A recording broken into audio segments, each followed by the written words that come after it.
As most of you know, I do not go live very option, you see? And I misspoke right away. I do not go live very often. It is not an option that I use, but today I thought this would be the best way to do this.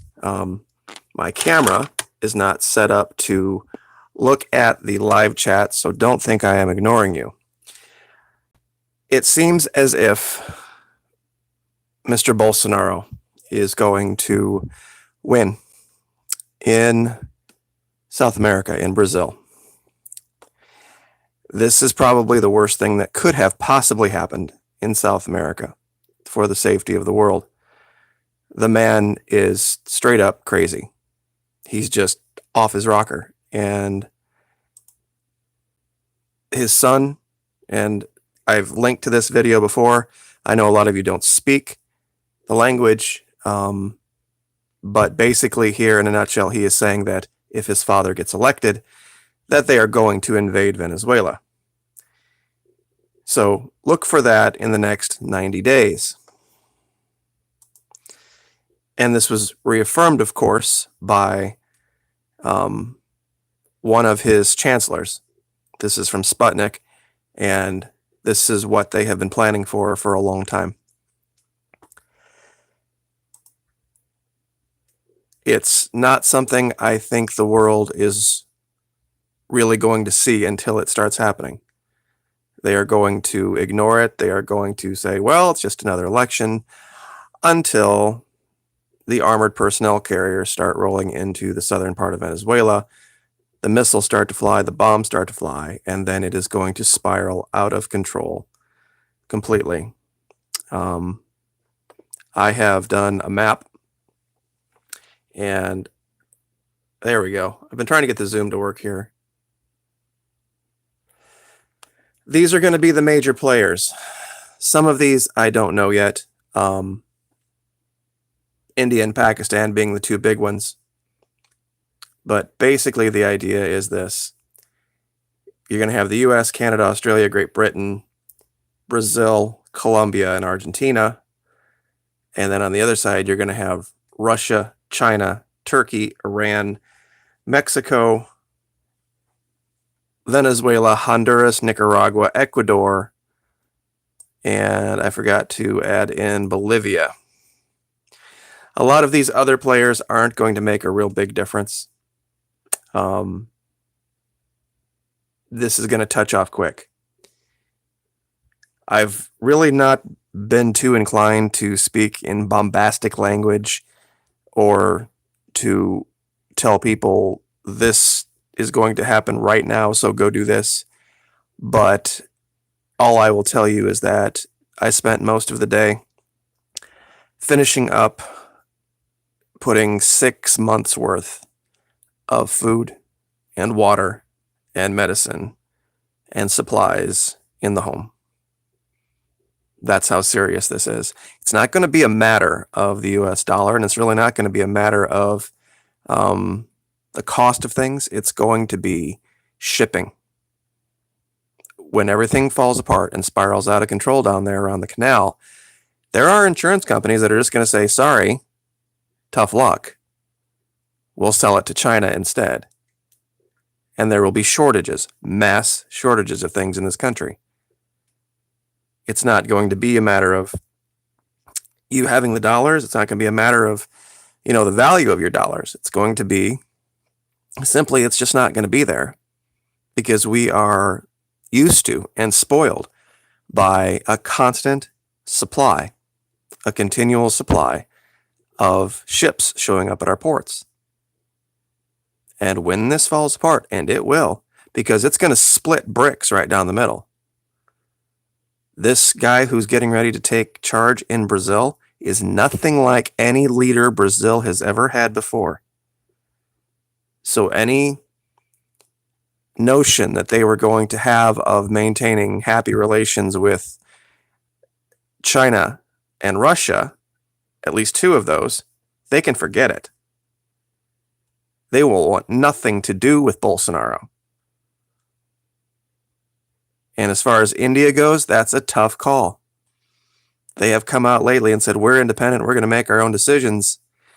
Boy, I tell you what, if India has to make a choice, I mean, really has to make a choice, I don't know how, given their geopolitical strategy location in the world, how they choose anybody other than Russia and China. And if they do, we can't count on the Pakis.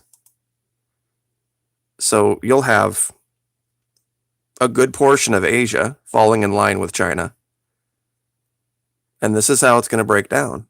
Africa is a no. Most of Europe, more than likely, probably sides with the United States. Spain is a tough one to call because Spain and Venezuela have good relations. It is a very, very tough thing right now. But if you have not made preparations for basics, water, get toilet paper, get toothpaste, get shampoo, soap. If you have the ability to get a generator, get one. Get yourself some gasoline. And whatever basic food staple you think is the best, I could give you my opinion, but everybody has different ones depending on their location. You know, Florida's going to have its set of challenges when shortages hit, but the shortages in, say, Michigan will be completely different. And for those of you who are joining in progress here, I'm not ignoring you the way my camera is set up. The only thing that happens with comments is they blink very quickly on and off on the screen as I am reading this, and I can't see them to comment on them. It's just the way my camera is set up. So anyway, and besides, I like to leave the comments to you guys anyway. You know, it's, yeah, I saw somebody just said water, water, water, big time. We will have very shortly in the next day or two over 100 liters.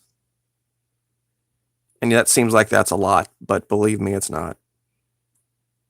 You know, I think we're going to have something like 134, 135 liters of water.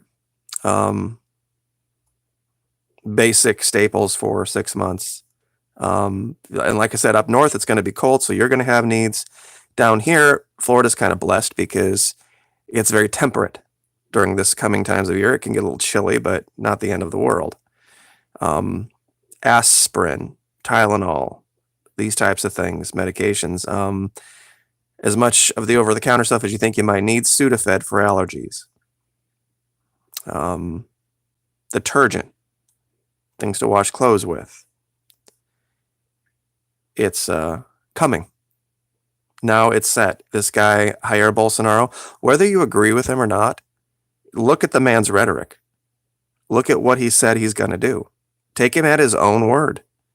He thinks what'll make Brazil great again is rolling tanks into Venezuela and overthrowing Nicolas Maduro. This is his thing. He's talked about wanting military rule. What he is sorely underestimating, though, is the resolve of the Chinese and the Russians. I hope he has some tiny sliver of common sense in him to not do what I think he's going to do and realize that as tough as Brazil is, they're not going to stand up to the Chinese and the Russians. And they're going to put us in an impossible position.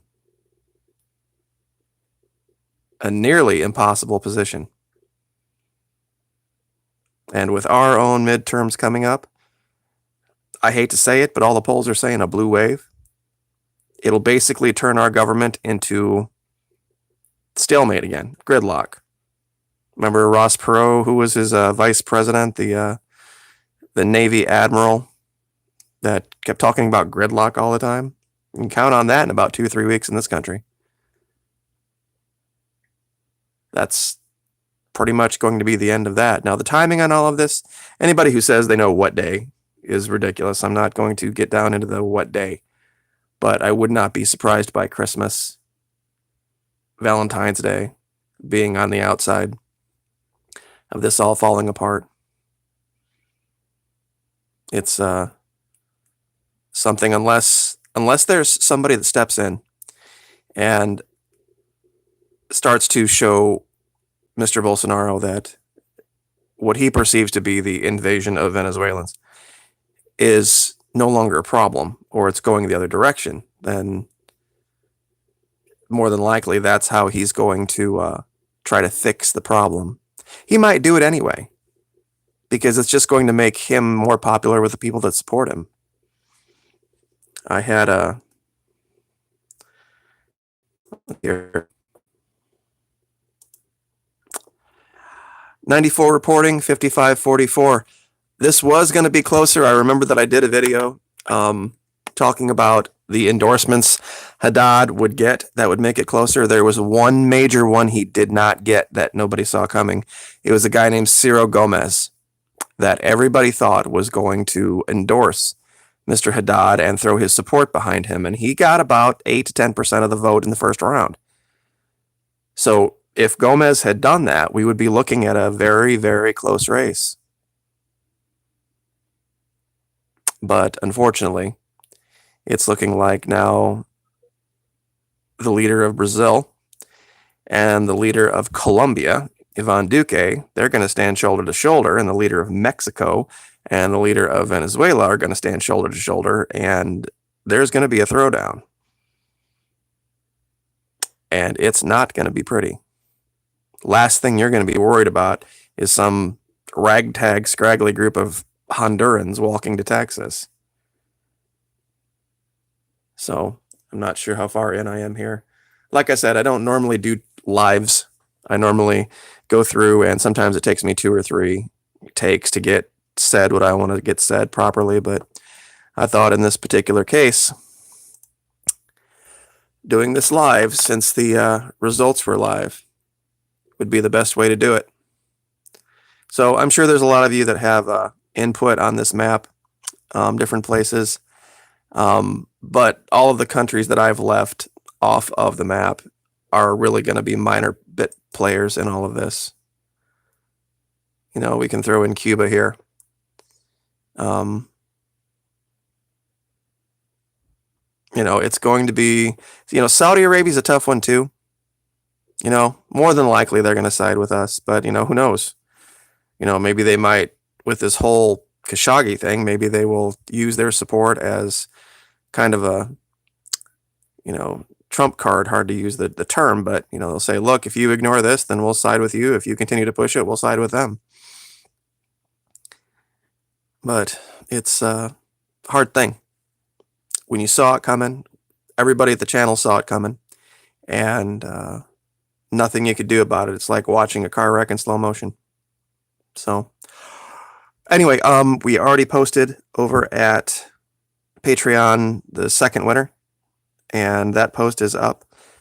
And for those of you who are waiting for Roundtable Sunday to post at the Patreon channel, that will be very soon. I wanted to see what the results were of this so that we could use it in our discussions of psychological operations. So I don't normally go longer than this anyway, 13 to 14 minutes. So we will leave it there.